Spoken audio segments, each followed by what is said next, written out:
I'd love to know about some of the tourist attractions around the area. What do you recommend? Of course, there are so many great places to visit here, especially for families. I recommend the local museum, which has interactive exhibits for kids. The botanical gardens is also fantastic and relaxing. If you have some adventure, there's the city famous park, which decorates a lake and playgrounds. That sounds great. What about something more educational? Maybe a place where our child can learn something interesting? Absolutely. The Children's Science Center is perfect for young minds. It has hands display and fun activities. It's both educational and exciting. That sounds wonderful. How far are those places from here? We are all within a 15 minutes drive and we can arrange a taxi or provide public transport detail for you. If you prefer, I can also book a guided tour for you that covers these spots. A guided tour sounds great. How long does it last? The tour lasts about 4 hours and it covers all the key sites. I book it for you for tomorrow morning. The guide will meet you in the lobby. Okay, during the tour, would you also recommend some family-friendly restaurant nearby? I'd be happy to. There's a wonderful family-friendly restaurant called Kuya Jay's Restaurant. Just a short walk from here. They offer a great variety of dishes for all ages. I provide a list of nearby options as well. Thank you so much for all the help. We're excited to get started.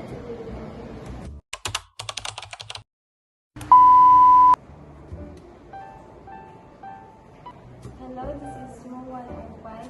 We would like to request some extra amenities for our room. Do you have any additional bedding or crib available for our child? Of course, Mom. I'll arrange for a crib and extra bedding to be delivered to your room right away. Is there anything else? Actually, do you have any family-friendly toiletries like kids safe, shampoo or toothpaste? Yes, we do. I'll have some kids' safe toiletries sent to your room as well. Thank you so much. That will be great. You're very welcome, Mom. I'll send those up immediately. Please don't hesitate to reach out if you need anything else.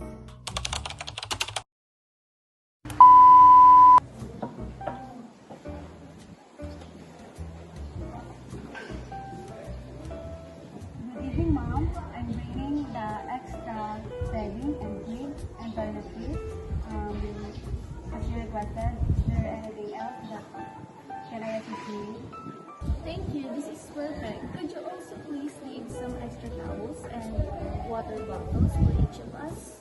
Certainly, I'll bring those right away, Mom. Enjoy your stay. Thank you. We appreciate the service.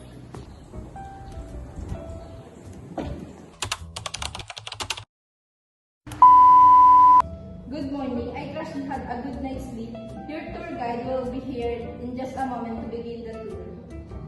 Thank you. The room was perfect and we're looking forward to the tour. Could you also recommend a spot for lunch afterward? Certainly. There's a great place called Kuya Jay Restaurant that serves local cuisines with an amazing view. I make a reservation for you after the tour if you like. That sounds ideal. Thank you for everything. Enjoy your day and feel free to reach out if you need anything at all. Have a fantastic tour. We had a wonderful stay. Thank you for all your help with the tour bookings and the room arrangements. Our family really enjoyed it. It was our pleasure, ma'am. We're so happy to hear that you enjoyed your stay. We look forward to welcoming you back in the future. We will definitely be back next time we're in town. Thank you again for making everything so easy. Yes, thank you for all the recommendation and assistance. You have made our visit memorable.